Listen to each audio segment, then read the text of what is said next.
BRS బీఫాంపై ఎన్నికై మొదటి party ఫిరాయించిన ముగ్గురు ఎమ్మెల్యేలు దానం నాగేందర్, కడియం శ్రీహరి, తెల్లం వెంకట్రావుపై అనర్హత వేటు విధించాలని కోరుతూ బీఆర్ఎస్ ఎమ్మెల్యేలు పాడి Kaushik Reddy, KP Vivekananda Goud, BJP MLA Maheshwar Reddy వేర్వేరుగా హైకోర్టులో పిటిషన్లు వేశారు.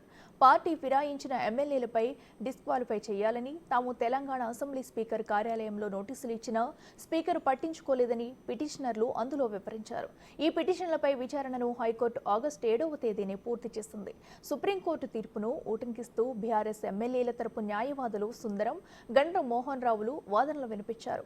పార్టీ మారిన ఎమ్మెల్యేలపై 3 నెలల్లోపు స్పీకర్ అనర్హత వేటు వేయాలని సుప్రీంకోర్టు తీర్పు ఇచ్చిందని, కానీ తెలంగాణ అసెంబ్లీ స్పీకర్ గడ్డం ప్రసాద్ కుమార్ మాత్రం ఇప్పటికీ వేటు వేయలేదని కోర్టు దృష్టికి తీసుకెళ్లారు. విచారణ పూర్తి కావడంతో అప్పుడు తీర్పును ఇవాళ్టికి రిజర్వ్ చేసింది.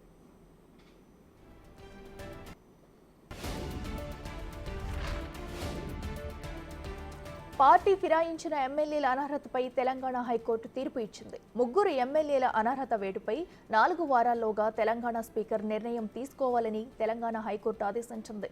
4 వారాల్లోగా స్పీకర్ నిర్ణయం తీసుకోకుంటే తామే సుమోటోగా కేసును విచారిస్తామని హైకోర్టు హెచ్చరించింది.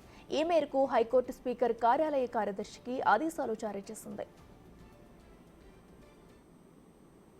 సుమోటోగా మళ్ళీ ఏ పిటిషన్ వేయాల్సిన అవసరం లేకుండా వాళ్ళే రీఓపెన్ చేసి దాని మీద యాక్షన్ తీసుకోవడం, డైరెక్షన్ ఇవ్వడం జరుగుతుంది. That's direction of the court. 221 కంటే ముందులా ఈ 221 తర్వాత లా ఈజ్ డిఫరెంట్. ఇటువంటి యాక్షన్స్ను సుప్రీంకోర్టు 2021 కేశవ్ మెగాచంద్ర కేసులో 3 జడ్జిల ధర్మాసనం ఒక డిసిషన్ ఇచ్చింది. ఈ డిస్క్వాలిఫికేషన్ మీద కాన్స్టిట్యూషనల్ పోస్ట్లో ఉన్న స్పీకర్ గారు కాన్స్టిట్యూషన్ మ్యాండేట్ ప్రకారము డిసిషన్ ఇమీడియట్గా తీసుకోవాల్సిన అవసరం ఉంది. డిస్క్వాలిఫై అయిన ఎమ్మెల్యే సైతంలో ఒక్క రోజు కూడా ఆఫీసులో కంటిన్యూ అవ్వడానికి వీలు లేదు అని ఒక నిర్ణయం జరిగింది. కాబట్టి స్పీకర్ గారు 3 నెలల లోపకుండా తప్పకుండా వీటి మీద డిసిషన్ తీసుకోవాలని ఒక నిర్ణయం జరిగింది.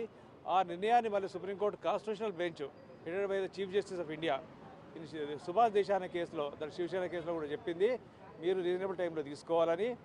అక్కడ మహారాష్ట్ర స్పీకర్ గారు 3 months టైంలో డిసిషన్ తీసుకోకుంటే సుప్రీంకోర్టులో మళ్ళీ కేసు ఇవ్వడం జరిగింది. సుప్రీంకోర్టు ఒక షెడ్యూల్ ఫిక్స్ చేసింది స్పీకర్ గారికి, సో అండ్ సో డేస్లో గివ్ యువర్ డిసిషన్ అని ఫాలో అప్ చేసి it is ensured that speaker is decide with the time fixed by the supreme court. So అందుకోసం 2021 శ్రీనివాస్ యాదవ్ అప్పుడు వేసిన కేసు కావచ్చు, కానీ ఇప్పుడు కానీ లా డిఫరెంట్ ఉంది. ఇప్పుడు ఏ స్పీకర్ కూడా నేను నా దగ్గరనే ఫైల్ పెట్టుకుంటాను 5 ఏళ్ళైనా డిసైడ్ చేస్తానికి వీలు లేదు. That is violating the constitutional mandate. మీరు మనందరం ఒకటి అర్థం చేసుకోవాల్సింది ఏంటంటే, అసెంబ్లీ ప్రొసీడింగ్స్ కండక్ట్ చేసినప్పుడు, లెజిస్లేటివ్ బిజినెస్ చేసినప్పుడు అసెంబ్లీలో speaker is different. Disqualification petition decide చేయమని అధికారం ఇచ్చింది constitution 10th schedule. So 10th షెడ్యూల్లో స్పీకర్ యాక్ట్ చేసి డిస్క్వాలిఫికేషన్ చేసినప్పుడు ఈ only acts as a tribunal, ఒక జ్యుడిషియల్ అథారిటీలకు యాక్ట్ చేస్తాడు. Like any other tribunals, central administrative tribunal కావచ్చు, స్టేట్ అడ్మినిస్ట్రేటివ్ ట్రిబ్యునల్ కావచ్చు, నేషనల్ కంపెనీ లా ట్రిబ్యునల్ కావచ్చు, తర్వాత డిఆర్టీ కావచ్చు. So all the tribunals are subject to High Court jurisdiction under Article 226, 227 and Supreme Court jurisdiction under Article 32. But tappakunda High Court has got a power, duty, responsibility to ensure that Speaker also abides by the constitutional mandate, and if he does not abide by the constitutional mandate, the High Court will take necessary action against any person whosoever I may be. Law is above them. Speaker కార్యాలయం ఎలాంటి నిర్ణయం తీసుకోలేదు. Speaker కార్యాలయం only high court directions follow కావాలి. High court నిర్ణయంపై కాంగ్రెస్ నేత అద్దంకి దయాంకర్ స్పందించారు. High court ఇచ్చిన ఆదేశాలు ఆహ్వానించదగినవే అని చెప్పారు. అయితే ఎమ్మెల్యే పార్టీ మార్పు అనేది కేసీఆర్ వైఫల్యం వల్లే వస్తుందని గుర్తు చేశారు. గతంలో సీఎల్పీని విలీనం చేసుకున్న టైంలోనూ హైకోర్టు ఇలాగే స్పందించి ఉంటే బాగుండేది అనే అభిప్రాయం ఆయన వ్యక్తం చేశారు.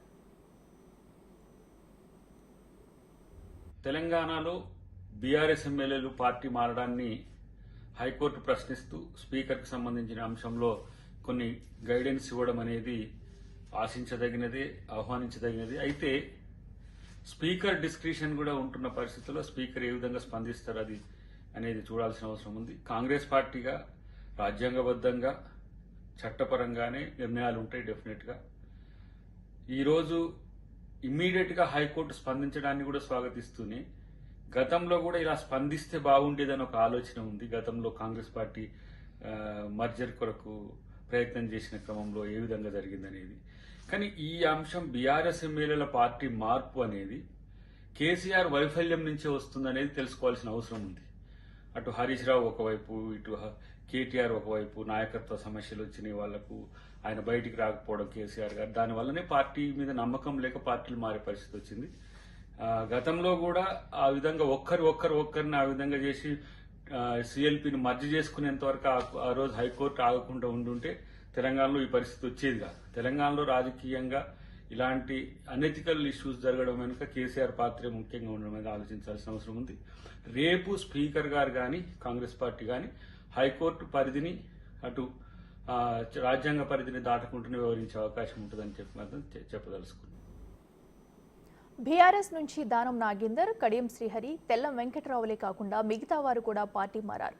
వారిలో Jagtial MLA doctor Sanjay Kumar, Banswada MLA Pocharam Srinivasa Reddy, Rajendranagar MLA Prakash Goud, Chevella MLA Kale Yadaiah, Gadwal MLA Krishnamohan Reddy, Serilingampally MLA Arekapudi Gandhi కాంగ్రెస్లో చేరారు.